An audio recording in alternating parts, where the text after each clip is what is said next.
I'm Cam Brown, running coach and founder of Cam I Am Endurance Coaching. Today we're going to be talking about speed work, what it is, what it isn't, and why knowing matters for your training.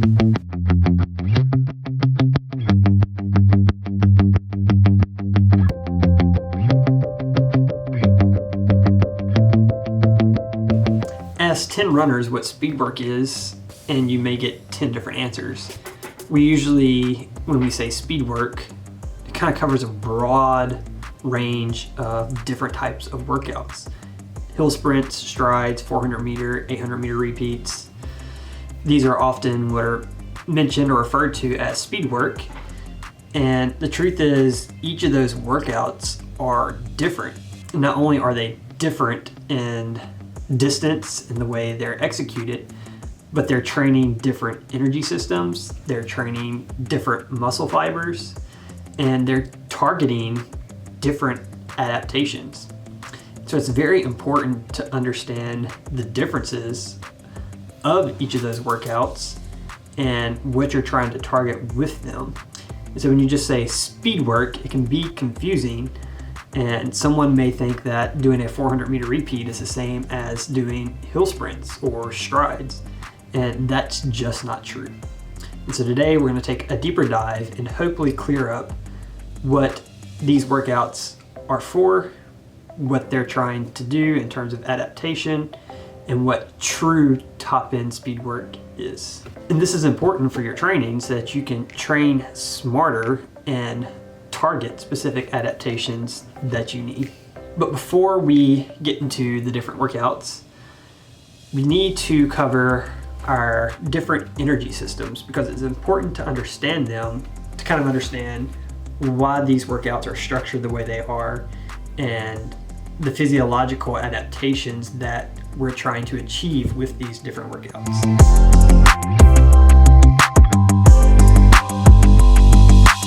Every step you take, every movement you make takes energy. It requires energy. That energy comes from a molecule called ATP, or adenosine triphosphate. Think of ATP as your body's energy currency. Every time your muscles contract, they spin ATP.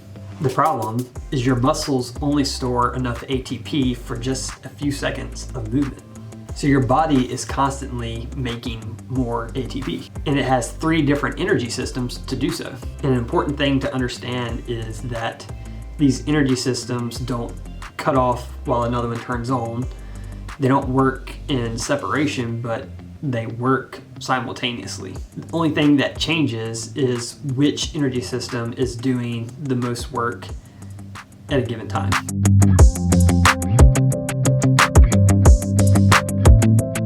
And so the first of these 3 systems is the ATP-PC system. This is your body's fastest way to produce energy. It uses store phosphocreatine in your muscles to rapidly regenerate ATP without needing oxygen. And it produces an incredible amount of power almost instantly, but those stores only last for a few seconds. And this is what explosive efforts like hill sprints, jumping, max velocity sprints, powerful accelerations, this is the energy system that those types of movements use. And because these efforts are so short, they build up very, very little lactate. Very little lactate is produced before these movements end.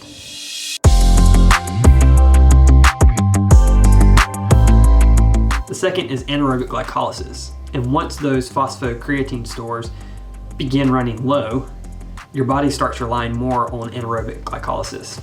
And this system rapidly breaks down carbohydrates to keep producing ATP. And it can generate energy quickly, but not as quickly as the ATP-PC system. And it produces byproducts like these hydrogen ions that are believed to cause that burning feeling in your muscles and fatigue. And this system becomes increasingly important in those harder efforts that are lasting 30 seconds to 2 minutes roughly.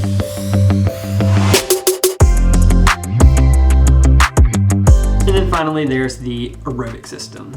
This is the endurance engine energy system. Instead of producing energy rapidly, it produces enormous amounts of ATP, but over a longer period of time by using oxygen to metabolize carbohydrates and fats. And anaerobic means without oxygen, whereas aerobic means with oxygen. And so the aerobic system is the dominant energy system during those easy runs, those long runs, during the marathon, ultra marathons. You're going to be using this aerobic energy system. So let's now see how the different workouts train each of these systems.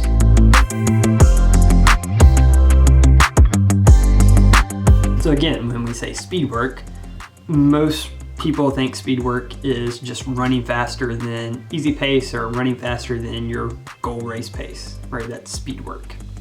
But in exercise physiology, true speed work is training designed to improve your maximum velocity and your nervous system's ability to produce force quickly. So that includes hill sprints, strides, short accelerations, max velocity sprints. Not 400-meter repeats or 800-meter repeats or 1K repeats. Those are great workouts also, but it's not true high-end speed training. Okay, that's more of aerobic power, or maybe what we could term speed endurance type workouts. And they're great for holding faster paces longer, but they're not training your maximum speed. And that's an important distinction, right?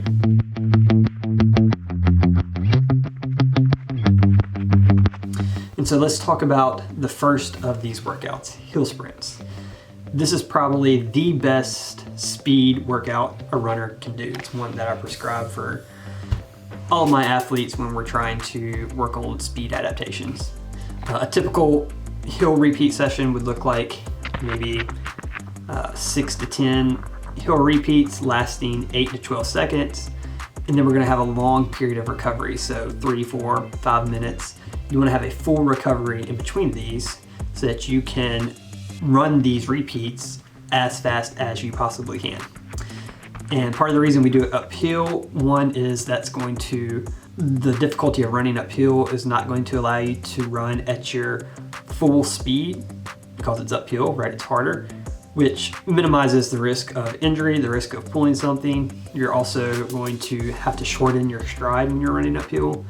And so you mitigate the risk of overstriding and creating an injury that way. And so they're very safe to be able to run all out and get the adaptations that we're looking for maximizing your speed, increasing your top end speed, but we're reducing the risk of injury greatly. Not only that, but hill sprints, that harder effort from the hill is going to produce more strength and power when you're doing these type of hill repeats. Again, these are very short efforts, 8 to 12 seconds. So that means we're using that ATP PC system. And so physiologically, hill sprints recruit your highest threshold motor units, and they're going to recruit those fast twitch muscle fibers, okay, the 2X, right, fibers. Hill sprints are going to improve your maximum force production, neuromuscular coordination, leg stiffness, that elastic energy return, and overall running economy. And then most importantly, hill sprints are going to raise your ceiling. Okay, even if you're training for a marathon or a ultra marathon, you're never gonna hit this top end speed. But by increasing your maximum speed, that means every race pace becomes a smaller percentage of your maximum speed, right? Of your maximum effort. And so that's gonna make that pace feel that much easier and manageable. And so that's why hill sprints, increasing your top end speed, is very important even for a marathoner or ultra marathoner.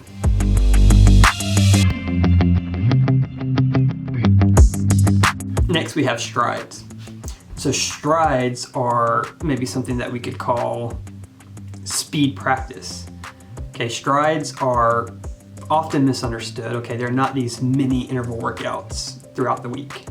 Okay, they are controlled accelerations, right? When you do a stride, if you're getting to top end speed and you're out of control and you're barely hanging on for those 20 seconds, you're doing strides incorrectly. Okay, these are controlled efforts where you gradually build your speed for the duration of the stride till you hit about 90-95% of your max effort, but you're relaxed. And then you're gonna run at that max speed for 10-15 seconds and then decelerate back down to easy pace. And because these are longer than the hill repeats, then that means we're using more of that aerobic energy system, while the ATP PC system still plays a role, especially early on in the effort. So the goal with strides is not fatigue, the goal is quality. This is why we're able to do them multiple times in a week, right? After an easy run, we can do, several strides. And strides improve running mechanics, they improve coordination, your running cadence, relaxation while running at a faster pace, right? Running those faster paces relax, we're training that. And then your overall running economy is being trained as well.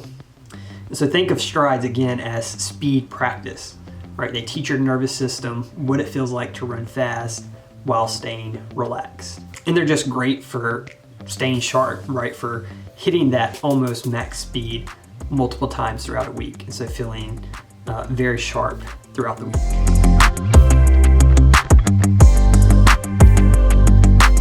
And now let's move on to the 400-meter repeats. And I think this is probably the most popular workout that runners do on the track, that you see on social media, that are being referred to as speed work.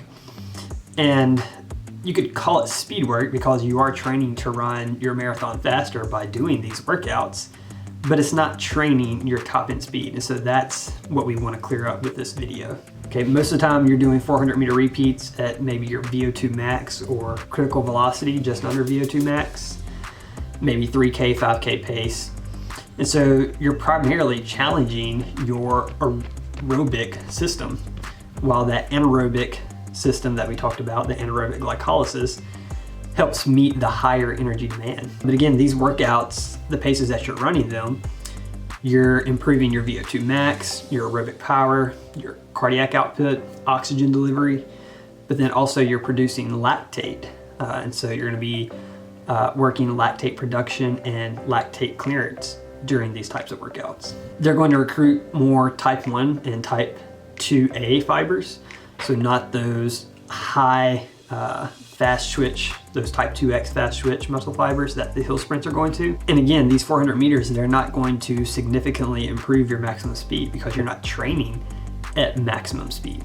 And so rather than increasing how fast you can run, they improve how long you can hold a faster pace, right? And that's a completely different adaptation than hill sprints or even strides. So that's important to know what you're targeting when you do these workouts.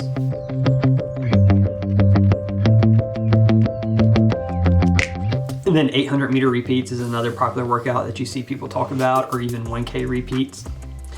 And the longer an interval becomes, your aerobic system becomes the more dominant energy system being trained or being used. And so depending on how fast you're running these, you're probably working on lactate threshold, aerobic endurance, fatigue resistance, running efficiency at race pace, which again are all important, but it's not training speed or top end speed, right?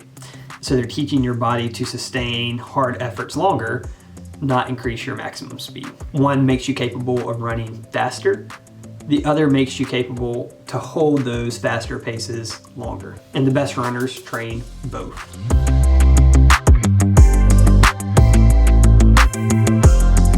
So whether you're training for a marathon or for an ultra marathon or even a 5K, your training should include both types of training.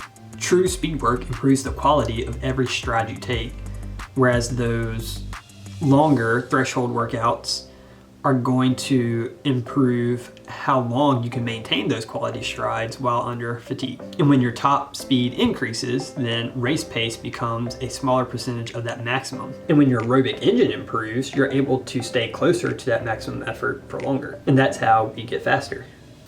So I hope you found this video helpful. Hopefully this cleared up what true speed work is and what these different type of workouts are targeting, the different energy systems and adaptations that we're trying to get from these workouts. And hopefully this allows you to train smarter and structure your training properly to get the adaptations that you're looking for. And if you want personalized coaching or structured training, you can go and check out my website at camimendurancecoaching.com, or you can follow me on Instagram where I post more training tips, evidence-based coaching content, and I also post my training for the events that I'm training for. And so if you found this video helpful, I would like it if you give it a like, subscribe, let me know in the comments, share it with a friend who calls everything speed work. Thank you for watching, and we'll see you on the next one.